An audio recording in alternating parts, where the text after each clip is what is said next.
Now, darako po tayo sa bahagi ng ating mensahe na pagsasalo-saluhan, salita ng Diyos, sa umaga pong ito. Okay, meron na po ang ilang kapatid natin sa bintuan, nandiyan ha? Pasensya na kayo ha? Yung aking left, wala na, hindi na malabong-malabo na. Kanan na lang. Okay? Yung ating tema, napapanahon. Na po? Ang sabi ng Panginoon sa ating tema, "In the world ye have tribulation, but be of good cheer. I have overcome the world." In the world ye have tribulation. Pag have, period, marami yan. Maraming dala yan. Ano po? Andyan na lahat, yung mga bahagi na nasa sanglibutan. Ano po? Isang patalastas ng ating Panginoon Kristo, ang nagsasalita mismo rito, ay ang ating Panginoon. No? Sinasabi niya sa sanglibutan, mayroon kayong kapighatian, tribulation. Hindi po ito yung tribulation na darating ng minsanan. No? Yung kanyang, alala nyo, nagtatanong ang kanyang mga alagad, Panginoon, kailan ka darating at kailan matatapos katapusan ng sanglibutan? Na Matthew chapter 24, verse 24, 21 to 22. Andyan yan. No? Sapagkat sa mga araw na yon, ang mga tayo magdaranas ng matinding kapigatian, hindi pa nararanasan mula nung likhain ang sanglibutan hanggang sa ngayon, at hindi na mararanasan pa kahit kailan. Iba po yan, yung kapigatian yan sa ating tema. Yung kapigatian pong ito, magaganap after ng rapture. Yung pagbabalik ng Panginoon Kristo dito ng bigla na gaya ng sabi ng Biblia, tulad ng isang magnanakaw. See? Kukunin niya yung kanya, may iwan yung mga walang relasyon sa ating Panginoong Kristo. Tulungan na lang yung sarili nyo, ha?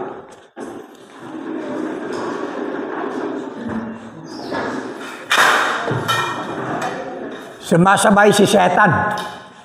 Trabaho talaga ng bisel ko. Pero saglit lang yan. No? Mga lang yan, mga 6 na oras. Okay. Nawala yung ating. Handa ni mga Bibles po ninyo? Sapagkat wala po tayong, okay? Yung tribulation po na tinutukoy dito ng ating Panginoon Kristo, sa sanglibutan makakaranas kayo ng kapigatian. Ito po yung kapigatiang dulot ng kasalanan. Hindi yung parusa sa mga walang Kristo. Yun po yung ating binasa kanina, parusa po yun. Para bigyan ng tsansa ang mga tao na kumilala sa ating Panginoon Kristo. Dahil sa kasalukuyan, makikita po natin, mas mahigpit ang bahagi ng kapit ng tao sa kanyang relihiyon. See? Hindi niya tatanggapin yung tinatawag na pagkakaroon ng personal na relasyon sa ating Panginoon Kristo bilang kanyang tagapagligtas. Sapat na sa kanyang mayroon siyang relihiyon, may kinaaniban siya, mayroon siyang pinapasok sa bawat linggo, pero hindi nakakapagbago. See? Lahat na nandyan sa bilangguan, sa lahat ng mga city jails, sa correctional, sa mga rehabilitation center, mga Kristiyano yan na tinuring ang Kristiyano na gawa ng tao, pero hindi na pagbago ang kanilang mga buhay dahil walang Kristo. Tama ba ako? Mali? Amen. Okay?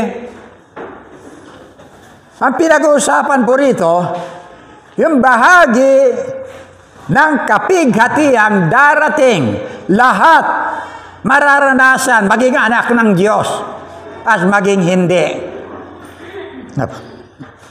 Announcement. Now,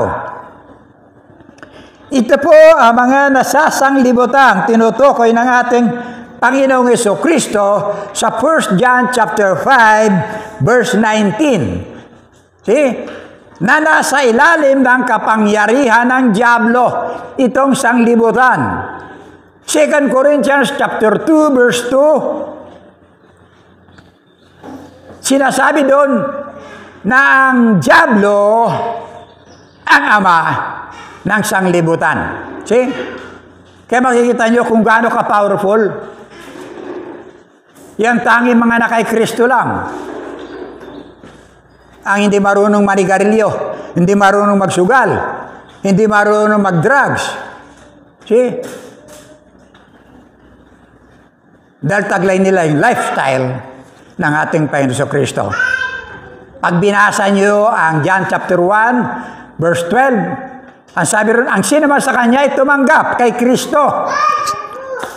Ang sino man sa kanya tumanggap, pinagkaluban ng karapatang maging anak ng Diyos.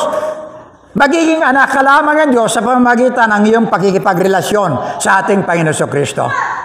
Hindi sa pamamagitan ng pagpasok mo sa isang relihiyon. Naparito ang ating Panginoon Kristo para i-abolish, tanggalin ang lahat ng relihiyon at ilagay ang kaligtasan sa kanyang sarili. Pero makita niyo ang tao, itsapwera si Kristo. Mas gusto nilang mayroon silang relihiyon. Pipilitin na kami ang unang relihiyon ay tinayo. See? Sa relihiyon pa rin sila. Despite na marami pong bagay, kaya makita natin, there's no assurance at all.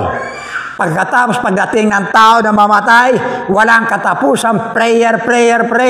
Tanungin mo nagpipray, kailan mapapanik mula doon sa isang lugar na tinatawag na purgatorio? Ay wala na purgatorio sa Bible. Kailan mapapanik? Sasabihin yan, ni ewan. Walang assurance, walang katiyakan kung kailan. Lupa na, patuloy pa rin dinadasalan.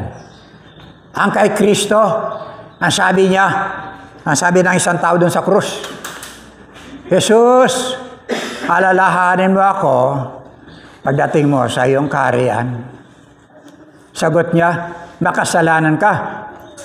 Hindi ka wala kang miyembro, hindi ka naging miyembro, hindi ka na bautismuhan sa isang samahan. See? Hindi ka man lang nakapagpainom na may malamig na tubig. Dadaan ka muna doon. Kasi yan ang kasaysayan. Pagka makasalanan ka, dadaan ka doon. Pero anong sinabi ng Panginoon? Isang katiyakan. Pagkakaroon niyan relasyon. See? Ngayon din, kakasamahin kita sa aking paraiso. Yun ang assurance. Now, introduction lang yun. Antayin natin ang kuryente. Pagdating mamayang hapon, buti yun, tuloy-tuloy natin. Okay? Ang diablo ang may-ari ng sanglibutan pong ito. Naalala nyo nung lapitan niyo yung babae doon? Si Eva. Yung unang tukso niya, sabi niya, totoo ba pinagbabawal sa inyo yung lahat ng mga punong kahoy dyan, mga bunga dyan, na bawal kainin? Binaliktad niya. Sabi naman ng babaeng si Eva, hindi. Yung isa lang na nakatanim sa kalagitnaan. Dahil sa oras namin kainin, mamamatay daw kami. See? Mamamatay daw kami. Naku, hindi totoo yan. Di ba? Hindi totoo yan. Hindi kayo mamamatay. Kasi pinagbabawal lang niya. Kasi oras na kinain nyo, magiging Diyos kayo na tulad nila. See? Sinungaling. Diyos nila. Kaya makikita mo dito, lahat. Si Atong Ang. Nakikita nyo? Pinatay na niya lahat. Wala namang gagawa ng ganun eh. Walang gagawa ng ganun. Ay hadlang sa kanyang negosyo. Siya lang may kakayanang gumawa nun. Pero anong ginagawa niya? Puro kasinungalingan. Hindi rin niya kayang gawin. Sino maniniwala sa kanila? Nabo? Yan sabi ng Biblia, yung Diablo, ama ng kasinungalingan. See? Ay, nung wala ka pang kay Kristo, talagang ganun tayo, kahit na ngayon. Pag tinanong mo, sino din nakaranas magsinungaling? May magtataas ba ng kamay? Wala. Okay? Pansinin po natin. Sa Genesis chapter 3, verse 16, nung sumuway yung babae, nagre-review na lang tayo, Nung sumuway yung babae, ang sabi ng Bible sa babae, maghihirap ka sa iyong paglilihi hanggang sa iyong panganganak. You see? Simula pa lang sa paglilihi. Ang dami ditong nanay, wala pang anak Exempted kayo. Sino dito mga nanay na nakaranas mga anak? Pakitaas lang ang kamay. Okay lang pa kayo? Okay lang sa inyo? Nakakangiti kayo pag naglilibor? Hindi talaga. No? Hirap. Paglilihi pa lang, nagbabago na ang inyong pangamoy. Tama ba? Nagbabago ang inyong panlasa. Nagbabago ang inyong moods. Di ba? Mahirap kayong ispilingin. Hahanap ka ng panahon ng mangga na hindi ka panahunan. See? Pagka mabango ang katabi mo, nagduduwal ka. Yung mga bagay na hindi dapat kainin, yun ang kinakain. Ganun po, mahirap. Pagdating doon sa panganganak, ang sabi na sa kamatayan ng isang paa mo. See? Pero ano nangyari? Mayroon bang nagsasabing, ando na, naglilibor na? Tapos lumalabas na yung bata? One more chance. Meron ba? Let me try again. Hirap, di ba? Yan ang itsura. So, ano mang nararating natin sa lalaki, ang hatol sa lalaki, ang sabi ng Diyos, susumpain ko ang lupa. Yan. See? Kakain ka, aani ka ng mga damo at tinik. Ayan na. Ano yung tinik? Sa lugsog? Kapighatian, kasakitan, kahirapan, lahat ng nararanasan po natin ngayon. Yan po, sayang. Inaabangan po ito ng mensahe ko. Sayang. Yung mga taga Nueva Ecija, humingi sa akin ng prayer. Pastor, pag-pray mo po kami. Nanonood po yan sa atin lagi. Sa Nueva Ecija, sa Kabanatuan, may mga kapatira po tayo na nanonood ng video ng ating gawain sa pananambahan. Kala nyo ganito lang tayo? Meron po sa Bulacan, inaabangan po yung ating pananambahan. Humingi sila ng prayer. Pastor, nagsisilikas na po. Yung iba na nandito kasi yung kanilang mga tahanan may tubig na po sa Kabanatuan. Yung aming kabuhayan, Pastor, na pinagpagura namin, apaw ang tubig sa lahat ng aming mga taniman. Pag-pray nyo po kami. Kalungkot. Sabi ko nga, kaya nga sabi ko, naghanda ako ng message para maranasan natin sa ating mga nararamdaman ngayon. Now, kaya ano ang mga bagay na naranasan po natin ngayon, hindi yan nagmula sa bulang kristal ni Madam Auring. Kilala si Madam Auring?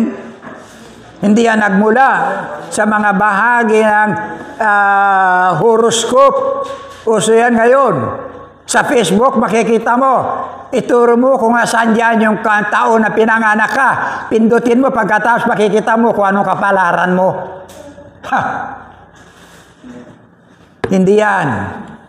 Ang Diyos lang ang pwedeng gumawa ng mga bahaging kapalaran mo. Na po? Kaya andyan po, tribulation. Andyan po yung oppressions. Na po? Kapighatian, kabigatan, panggigipit, pang-aapi. Andyan po yan. Paniniil. Pangalawa, afflictions. Andyan po yung mga kalungkutan. Physical. Mental. Mga emotions. Andyan po lahat. Na po? Ano sabi ni ano? Anong sabi ni April? Si April? Yun yan. Sakit at kirot. Di ba? Ano yun? Sakit at kirot ang dulot sa aking damdamin. Di ba? Sagot naman ni Michael B. Sagot niya, pinukpok mo ng martilyo yung puso niya. Dinurog mo ng maso. Sabi mo. Grabe, terrible talaga. Ha? Sakit. Sabi niyan. Stress. The stress. Yan ang bahagi ng tinatawag na tribulation period. The stress. Pag itong tumama sa inyo, bangon nyo sarili po nyo. Marami ang nasisiraan ang ulo dito. Naalala nyo, kailan lang, buwan pa lang nakakalipas, may isang babaeng super distress ang kanyang sarili. Tinamaan. Di ba? Ano kanyang ginawa? 3 yung kanyang anak. Sinunog niya yung 3. At pagkatapos niyang sunugin yung 3, sinunog din niya ang kanyang sarili. Alam ba nyo yun? Ay, hindi nyo alam. Nakaano yan sa Facebook. Distress. Ito. Anguish. Pagdadalamhati. Pangingipospos. Adversities. Kahirapan. Na po. Hala niyo. Kailan lang? Linggo lang. May ama na hinuli. Kasalanan niya, nagnakaw. Yung kanyang ninakaw, isang sakong bigas. See? Naiba siya sa lahat ng magnanakaw. Nagnakaw siya para sa kanyang pamilya. Hindi naman niya bibintahin yun. Bibenta. Isang sako bigas, sinuli siya. Ang daming kapulaan na nangyari dyan. Sipin mo, isang sakong bigas, nagnakaw. Hindi siya nagnakaw ng pera, hindi siya nagnakaw ng alas, dahil lang sa bisyo niya, dahil lang sa bagay ng mga, ano itong tawag nito, mga sugal, drugs. Na po? Kaya tao natututo niyan, magsugal, mag-drugs, lahat-lahat. Pagka wala na, nagnanakaw. Yan po ang kadahilanan. Pero itong taon to, na po, nagnakaw sa pangangailangan ng kanyang pamilya. Imagine, bigas. Di po ba? Hinuli. Ikinulong. Samantalang daming magnanakaw, milyon-milyon. Andyan sa matataas, mga nakaupo. Kala nyo, hindi totoo yan. Sana pupunta yung pork barrel na yan. Milyon-milyon ang nasa kanila para gamitin nila sa kanilang mga mamamayan. mga proyekto nila. Walang nakakaramdam.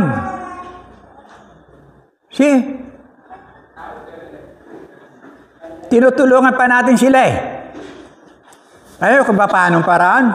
Nabanggit ko na lang to. Yung ginagawa po natin, basta sikat, boto natin. Yan. Pagka-artista, sikat na sikat, bubuto natin.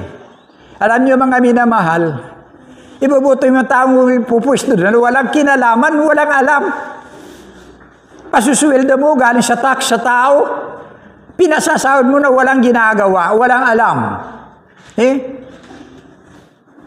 Ang mga naupo talaga dyan, nag-aaral po yan. Political science, political law, constitutional law. Kaya pagdating sa mga usapin, na tinatawag na mga usapin na legislatura, walang batas, tahimik lang sila nakaupo. Binoto natin eh. Anong plataforma ni gobyerno? Bigyan ng jacket yan. Ay, naku po. Boboto mo? Nakapwesto dyan? Di po ba? Hindi ba totoo yung sinasabi ko? Anong malay ng mga yun? Nagpaplano pa si Diwata na magdala ng bawang sibuyas sa Senado. Tapos yung sugat, yung lahat ng mga bagay ng sakit na nagaganap sa sanglibutan, tayo rin ang katuwang na naglagay. Nakikita nyo? Problema? Antitibay. Sabi ko nga, si Lito Lapid, antibay. Nawala na yung kabayo niya, nawala na yung baril niya. Nandiyan pa rin siya. Tibay. Ano ginagawa niya sa Senado? Sikat eh. Maupo. Naririnig ang pangalan niya hanggang sa mag-eleksyon uli. Wala. Anong naibatas niya? Wala. Magbabayad lang yan ang abogado. Nakikita niyo sa mga sesyon, may lalapit sa kanila sa likod, magbibigay ng papel, babasahin nila. Yun, galing yan sa mga inupahan nila. Mga abogado nilang sarili. Pero sila, wala. Ilalagay mo ron. Ilalagay mo rito, hindi tinawag ng Panginoon. Anong ipalalamon sa'yo?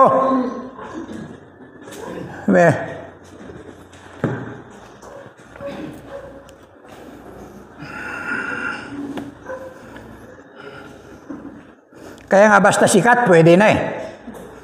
Sabi.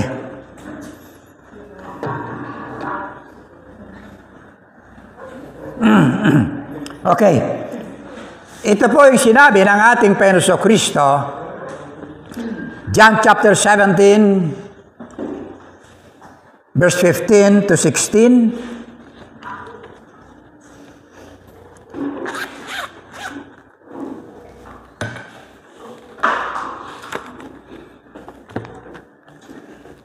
Hirap talaga magbasa. Sino malakas ang boses dyan? Hindi ko na kayang basahin. John chapter 17, verse 16.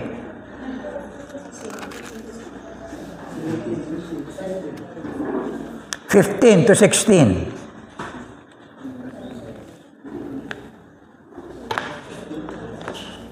Nahalap na ano talaga pag wala tayong kuryente? I-share ninyo sa mga katabi ninyo. Hindi ko idinadalangin kunin mo sila sa sanglibutan. Ang sabi diyan, bagamat narito pa sila sa sanglibutan, ang tinutukoy diyan ng ating Panginoon Kristo, ang kanyang mananampalataya, tagasunod. Bagamat narito pa sila sa sanglibutan, hindi na sila taga-sanglibutan.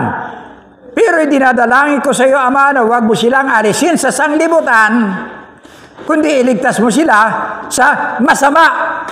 Yun. Dahil alam ng Diyos, puro kasamaan ang nandito. Iligtas mo sila sa masama. No? Hindi ka alisin sa sanglibutan, kundi ingatan ka sa masama. Na ba? Upang ikaw mismo maranasan mo kung paano kikilos ang Diyos sa buhay mo. At maging patutuo, testimony, ang buhay mo para doon naman sa iba na nakakaranas ng mga kasakitan. See? Narapat maramdaman mo. Kaya minsan nagtatanong tayo, anak ko ng Diyos, bakit kaya naghihirap ako? Bakit kaya ito mga ganito? Di ba? Yung mga adik, nagtatabaan, samantalang ako laging nagpe-pray. Wala akong bisyo, pero payat na payat ako. Minsan kinukumpara natin ang ating mga sarili. Di po ba? Pero hindi po natin alam, may layunin po ang Diyos kung mayroon tayong mga kasakitan para gamitin ang ating buhay bilang isang mensahe sa mga nagkakaroon ng katulad ng mga problema rin ng nasa iyo. Okay? Nakukuha niyo yung ibig sabihin? Minsan nagdaranas tayo ng mga kasakitan. Ano ba? Tulad nito. Meron akong kaibigan, huli na kaibigan. Nung nasa kulyon pa ako, may church ako, may church din siya. Pero minsan, hindi pa kami nagkaharap. Doktor siya. Nakasama ko lang doon, si Dr. Leson. Father niya, pastor din. Dr. Paul, evangelista, pastor din ang ama niya. Close kami niyan. Pero yung isang pastor, may church din siya, ama raw niya, pastor din, Dr. Barrero. See? Sabay kami pag nananambahan. No? Meron sa kanila, meron din ako.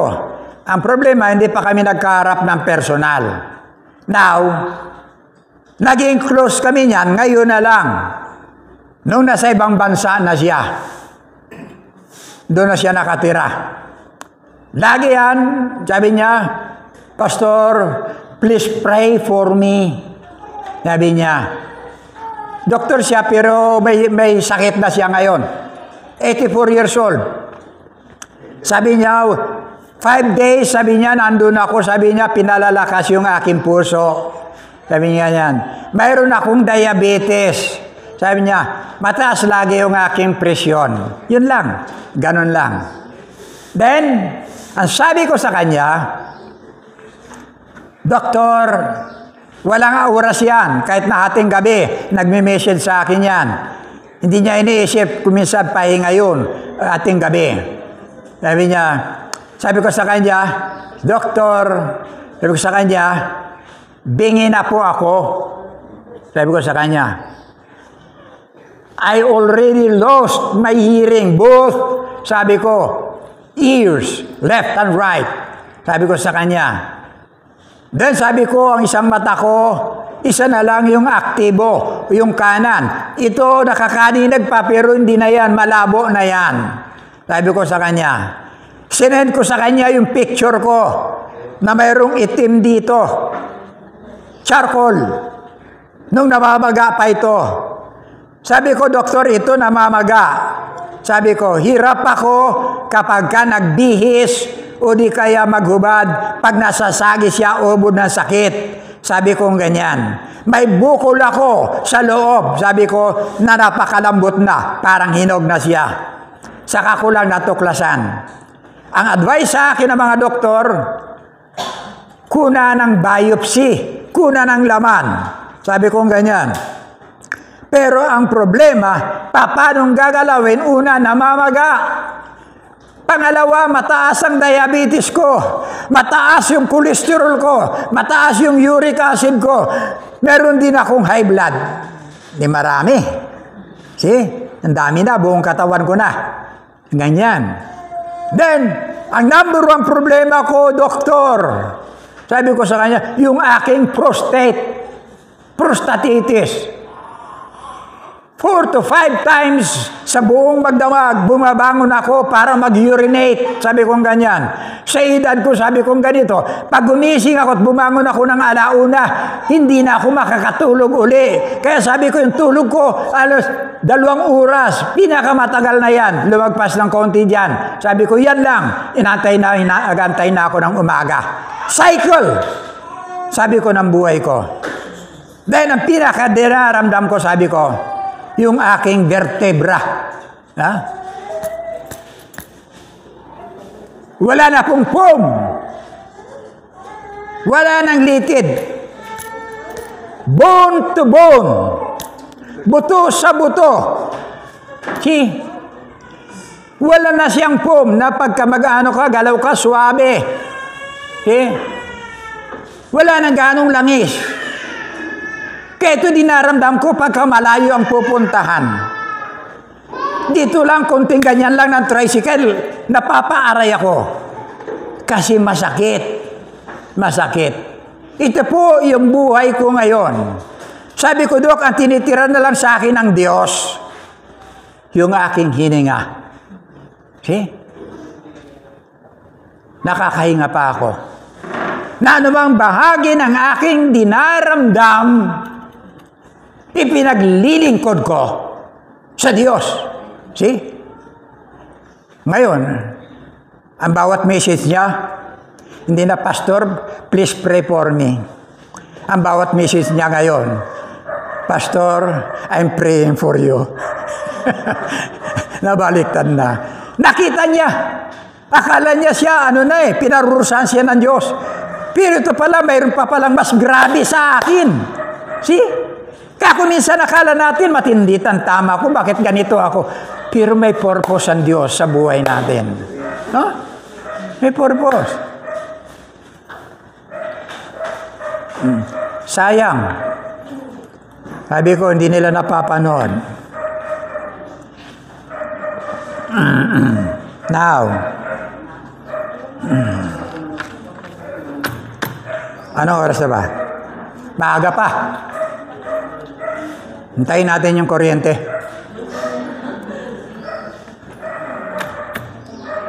Okay, thank you. Putulin mo na. Tayo.